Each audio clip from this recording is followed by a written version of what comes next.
불을 끄고 있습니다. 하지만 시간 벌기에 급급할 뿐 결국은 국가 부도에 빠질 거란 불확실성은 더 커지고 있습니다. 아테네에서 KBS 뉴스 이충형입니다. 밤이 깊을수록 별은 빛난다. 유년 시절 좁디 좁은 다락방은 세상을 꿈꾼 수호주였다. 다락방의 소녀는 그곳에서 꿈꾸던 세상을 특파원이 되어서 섭렵했다. 세계 88개국을 다니면서 행복한 세상을 그렸다. 바로 우리 사회 공동체의 복입니다. 희망 특파원 세계를 가다 이충영 씨의 연입니다. KBS 인재개발원원장, KBS 파리 특파원, KBS 통합 뉴스룸 부장, 한국기자협회 선발, SK 펠로십 해외 유학, KBS 보도본부 기자, 한국방송기자클럽 홍성현 언론장, 한국기자협회 이다리 기자상, 미국 뉴욕 페스티벌 수상.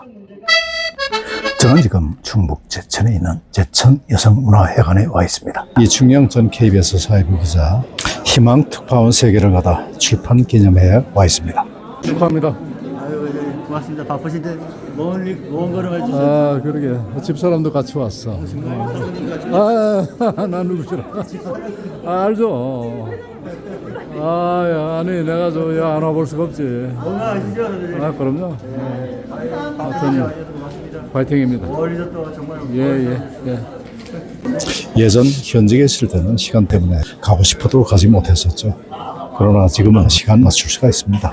여유가 있으니까요. 출판 기념회에 와서 해야 할 일, 책을 사는 일입니다. 그리고 그 책을 널리 알려주는 일입니다. 이것이 이 책을 낸 이충영 저자의 절실함일 것입니다. 남의 절실함을 알아보는 nun, 저는 이것이 지혜의 시초라고 생각합니다. 예, 이거 권당 얼마인가? 한 건당 15,000원이요. 그러면은 정말로 많은 분들이 지금 오시는데요. 거의 뭐 장례가 지금 꽉 차고 뭐 이렇게 자리가 없어서 뒤에 서 계신 분들도 계시고요. 용예회인데요. 용예회가 시작되는 또 이 첫 주에 이렇게 귀한 자리에 또 바쁘신데 이렇게 많이 참석해 주셔서 감사합니다. 제가 그 90년대 중반에 KBS 아나운서를 할 때요. 같은 보도국에서 근무를 했어요. 그때 밤 11시에 뉴스라인이라는 그 뉴스를 제가 진행을 했었는데요. 저는 이제 여성 앵커였고 이충영 기자는 이제 그때 기자로 들어와서 이제 한참 열심히 일을 할 때 그때 이제 한 팀으로 있었는데 제가 그때나 지금이나 보면은 언제나 사람이 거짓이 없고 또 변함이 없고 성실하고 뭐 한 번 말한 것은 꼭 행동으로 옮겨서 그 지키고요. 그 신의와 약속을 지키고 그런 것들이 참 이렇게 세월이 가면서 이렇게 쌓인 것 같아요. 그래서 이제 거의 한 30년 이렇게 인연이 됐는데요. 오늘 이렇게 북 콘서트의 사회자로 제가 이렇게 여러분과 함께 할 수 있어서 정말 기쁘고 영광입니다. 이런 자리에 축가가 빠질 수 없죠. 바리톤입니다.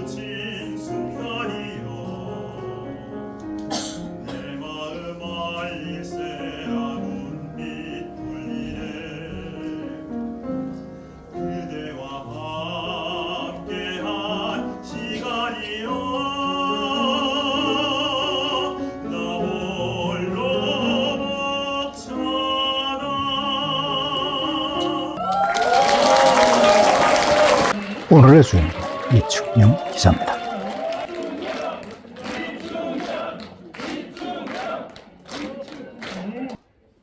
안녕하십니까, 이충영입니다. 새해는 청룡의 해, 푸른 용이 비상하는 2024년이 밝았습니다. 새해 복 많이 받으십시오. 오늘 황금 같은 주말 시간에 이렇게 시간을 내주시고 귀한 말걸음들을 해주신 모든 분들께 진심으로 감사드립니다. 오늘 저의 졸저 소박한 책 희망 특파원 세계를 가다는 제목 그대로 저의 특파원 시절의 취재 경험이 녹아있는 그런 책입니다. 주로 제가 해외 취재를 다니면서 제가 세계를 바라보고 또 사유하고 고민했던 부분들을 담아냈습니다. 저는 30년 가까이 공영방송 KBS에서 방송기자로 일했고요. 정치, 경제, 사회, 문화 다방면의 출입처를 취재했는데요. 저에게 가장 큰 경험이 되고 또 제 인생에 자양분이 된 게 어떤 분야였냐고 누군가 묻는다면은 저는 해외 취재 다녔던 그런 분야였다고 말씀드릴 수 있을 것 같습니다. 제가 어느 날 해외 출장이나 또는 뭐 개인적인 배낭여행이나 여행으로 다녔던 어떤 나라들을 다녔는지 제가 노트에 이렇게 한번 적어봤어요.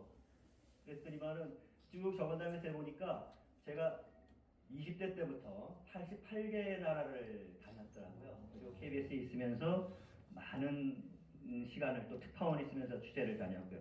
그래서 제가 세계에서 안 가본 곳이 없을 정도로 지구촌 곳곳에 취재를 많이 다녔는데요.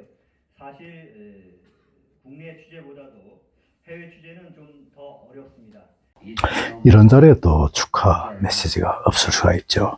직접 오셔서 축하해 주신 분들, 그리고 영상으로 많은 분들이 축하의 메시지를 남기셨습니다. 일일이 다 전해드릴 수는 없지만 그 메시지의 한결같은 메시지는 올바르다, 곧다, 한 번 한 이야기는 끝까지 지킨다, 신의가 있고 근면하며 성실하며 학식이 풍부하되었습니다. KBS 특파원 사실 경쟁이 엄청 치열합니다. 저는 이충영 국장을 30년 가까이 지켜본 사람입니다. 첫 번째 이충영 국장은 사람이 성실합니다. 저로서는 정말 하나의 컴플렉스였어요. 고치기가 어려운 컴플렉스였어요. 근데 사실 저는 고등학교 졸업할 때까지 제가 표준말을 쓰는 줄 알았습니다. 근데 그게 아니었던 거죠.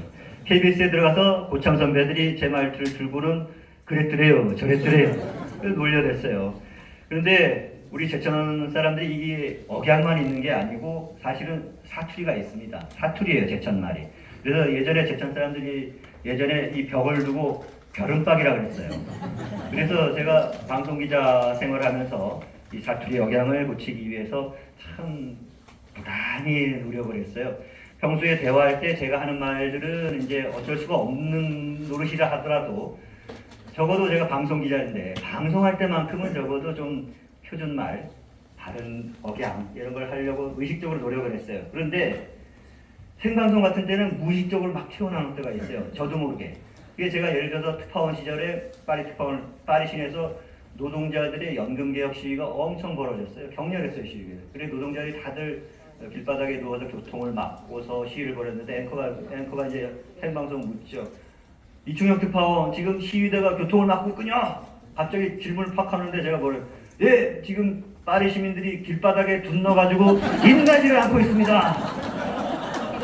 그 무의식적에 나와요 이렇게 제천 사람들이. 제가 나름대로 그 이후에 많이 이제 노력을 한 덕분인지 방송할 때만큼은 특히 9시 뉴스하고 할 때는 좀 많이 억양에서는 좀 고친 것 같아요. 근데 생방송 출연 하면 제천 사람들 억양이 꼭 어떻게 얘기하냐면은 뭐 검찰은 뭐 누굴 소환해서 조사하고 있습니다. 이래야 되는데 조사하고 있습니다. 오늘 누구는 이렇게 밝혔습니다. 이러면 될 거를 밝혔습니다. 이런단 말이에요. 이걸 노력하지 않으면 안 되더라고요. 그래서 제천 사람들도 다른 지역도 그런 경우가 많이 있지만 사투리 억양은 고치기가 참 어렵지 않나 이런 생각도 가지고 있습니다. 주중에는 일주일에 5번이잖아요. 그리고 한 달에 20번인데 그리고 뭐 주말까지 합치면은 뭐 28번 되고 그러지만은 그런 이제 그 20번 정도 나가는 뉴스 9시 뉴스에서 한 달에 막 22번 리포트를 하고 그런 거죠. 그러니까 거의 매일매일 나올 정도로 그렇게 이제 기자로서 특출난 그런 기자로 손꼽히고 했는데요. 했는지 한번 좀 여기서 잠깐 보고 넘어가도록 하겠습니다. 기자실의 자료 화면입니다. 내일 프랑스에서 열리는 G20 정상회담에서도 대책 논의가 이어지겠지만 그리스의 돌발 행동에 해법이 나오기는 어려워 보입니다. 파리에서 KBS 뉴스 이충형입니다.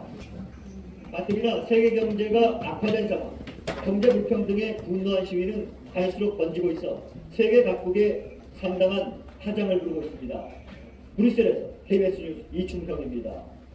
하지만 상당 민심은 30년간 집권해온 무바라크 대통령의 하야를 촉구하고 있어서 이집트의 민주화 열기는 수그러들지 않을 것으로 보입니다. 지금까지는 서론이었었고 지금부터 본격적인 토크쇼가 시작됩니다. 이 토크를 통해서 이충형 기자를 잘 모르시는 분들도 이 기자의 면면을 잘 파악할 수 있기를 기대합니다. 다락방은 모든 나의 영혼이 꿈틀거리고 살아 움직이는 작지만 거대한 공간이었다.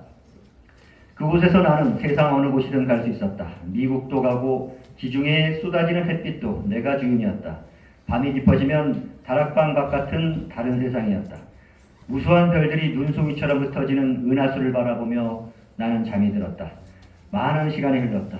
다락방의 소녀는 어른이 됐고 그곳에서 꿈꾸던 세상을 특파원이 되어 원 없이 돌아다닐 수 있었다. 프랑스 유학 시절 파리 생제르맹 데프레의 좁은 골목길을 정처 없이 산책 다니듯 방랑과 탐험의 세월은 꿈속에서처럼 아련하게 지나갔다. 때로는 파리에서 안개자욱한 거리를 지나 에펠탑으로 걸어갔고 베르라쉐즈 공원 묘지에서 프루스트와 쇼팽의 무덤을 방문하기도 했다. 아프리카 세렝게티 대초원에서 말을 달리고 이집트 피라미드 앞에 서서 5천년 전 파라오의 이름들을 호명하기도 했다. 지진으로 수십만 명이 숨진 중남미 아이티의 흙담길에서 가족 잃은 어린이들의 절규를 듣기도 했다. 나는 근 20년 동안 전 세계 사방팔방을 쏘다니며 새로운 사유와 새로운 가치를 찾아다녔다. 그래서 이제는 유년 시절 좁은 다락방에서 내가 꿈꾸었던 세상, 이제는 그것을 통해 바라본 세상에 대해 담대하게 이야기해 보려고 한다. 나는 이제 3인칭이 되기로 했다. 그래서 여름날이면 소나기를 맞고 사나운 겨울바람이 부는 때면 밤눈을 맞으며 돌아갈 것이다. 내 유년의 가슴이 뛰던 고향의 어느 골목길로. 바야흐로 정치의 개설입니다.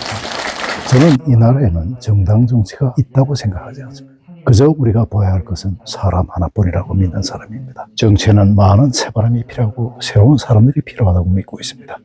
적어도 이충경 씨와 같은 분들이 정치를 한다면 대한민국의 정치는 지금보다는 확실히 달라질 것이라고 믿습니다. 그것이 제가 오늘 여기에 온 이유입니다. 토크쇼 계속 보내드리면서 권대혁TV 인사드립니다.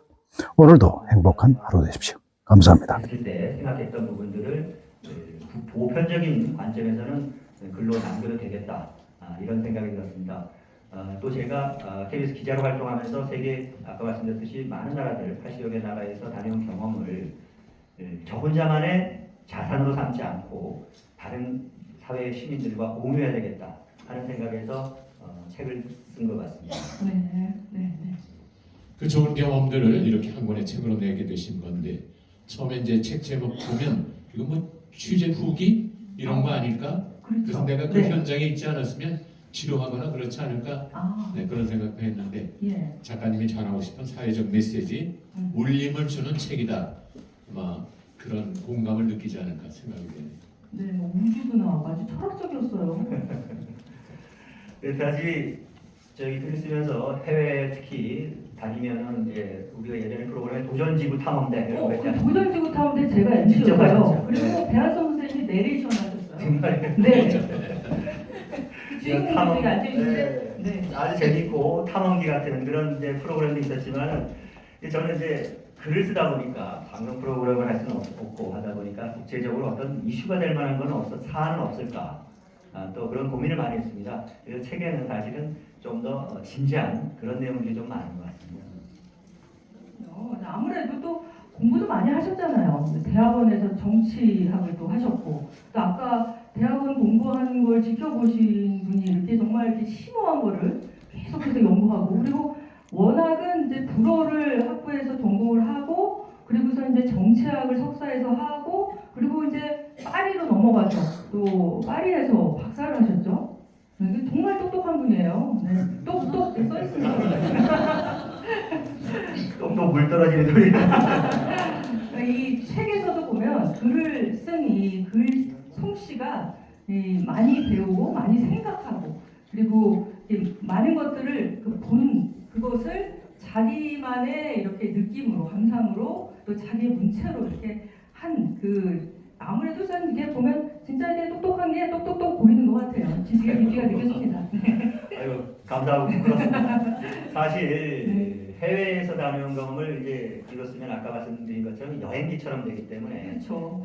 저는 이제 기자로서의 경험을 어떤 인문학적 접근이나 사회과학적인 어떤 접근법 이런 걸로 좀 풀었을 수 있지 않을까 그런 생각을 좀 했습니다. 그래서 우리가 개인적인 경험의 사회화 이런 말이 있듯이 우리 함께 고민하고 또 제가 생각하는 고민하고 하는 부분들을 사회와 공유해야 되겠다, 그런 생각이 컸던 것 같습니다.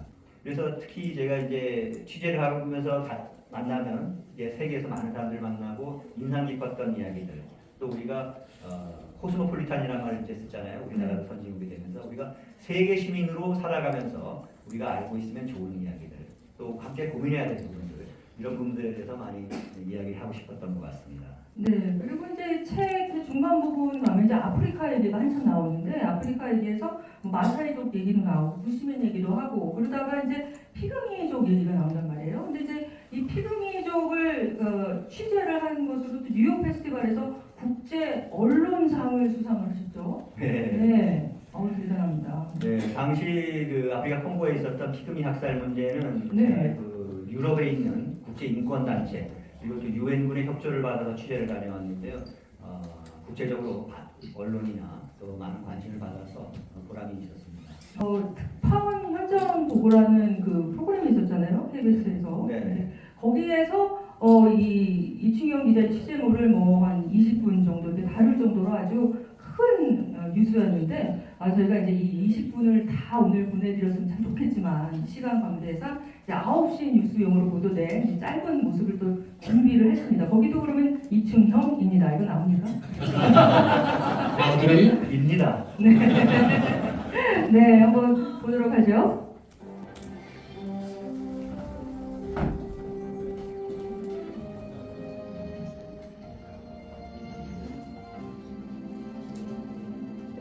제가 가운데 있어서 가장 키가 작은 인종 피그미족이 야만적인 약탈과 대량 학살의 표적이 되고 있습니다.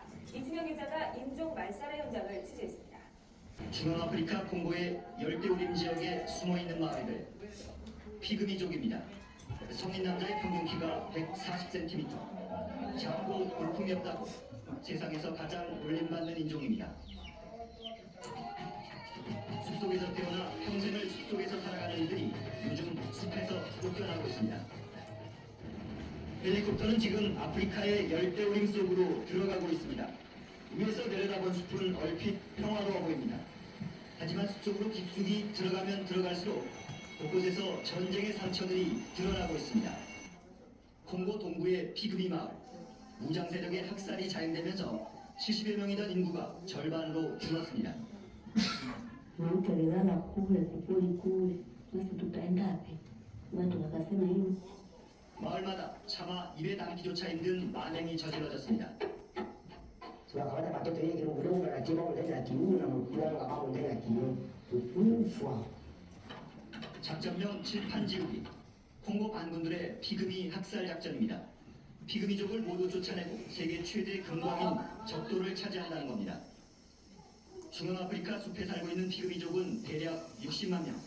하지만 인구가 절반으로 줄은 마을이 속출하고 있습니다.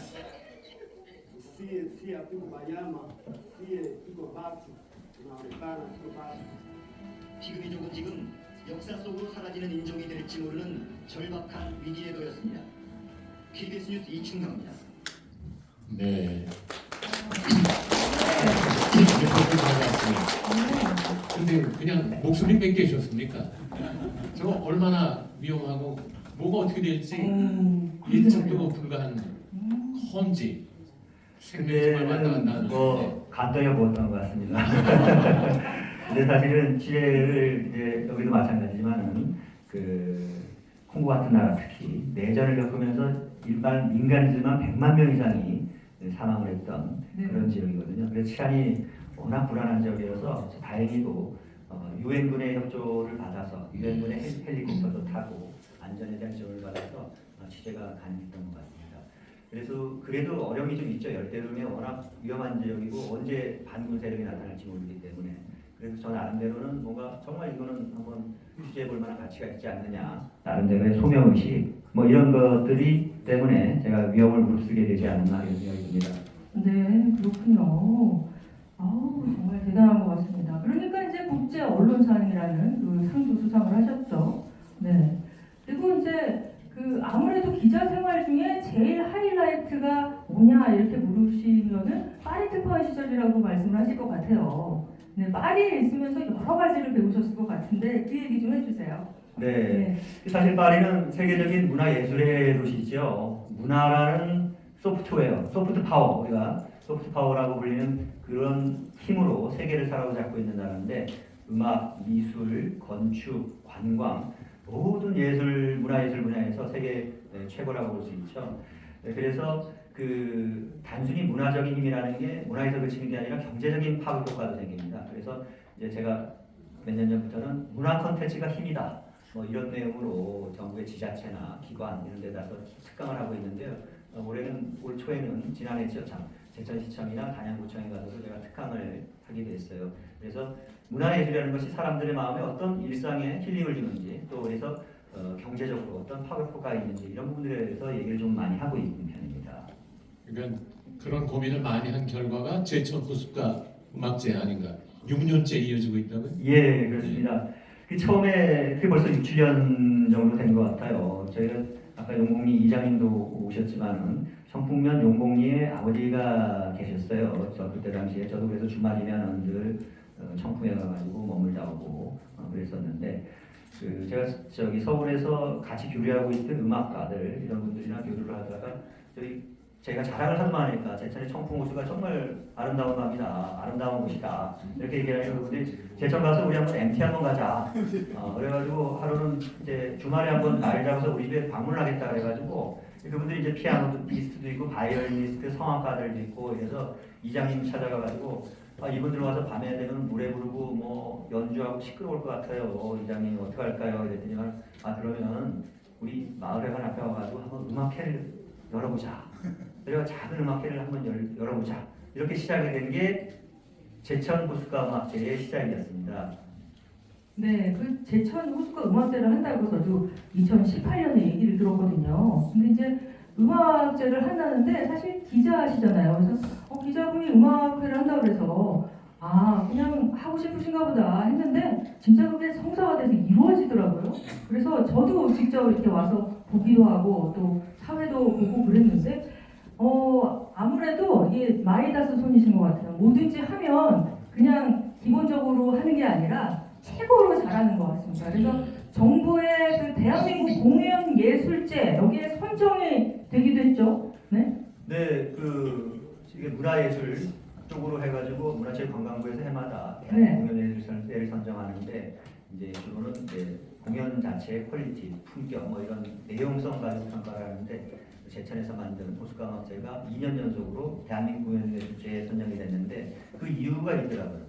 공연 예술 자체의 네. 내용성 네. 콘텐츠뿐만 아니라 제천에 가니까 시민들이 이 음악제를 만들기 위해서 네. 시민들이 몇십 명이에요. 50명 가까이가 조직위원 시민들이 만들어서 네. 지자체나 뭐 정부가 운영을 하는 음악제가 아니라 시민들이 내 돈을 내고 우리 돈으로 내가지고 해서 음악제를 한번 해보자라는 또 공연 수입을 내는 것도 아니고 네. 순수한 정말 이런 음악제는 정말 우리가 있어야 되지 않냐 이런 차원에서 대한민국 공연예술제도 선정이 됐고 그런 차원에서 시민들이 직접 참여하고 봉사하고 해서 만들어온 호숫가 음악제가 오랫동안 지속되는 것도 바로 그 점에서 원동력이 있지 않나 그렇게 생각하고 있습니다.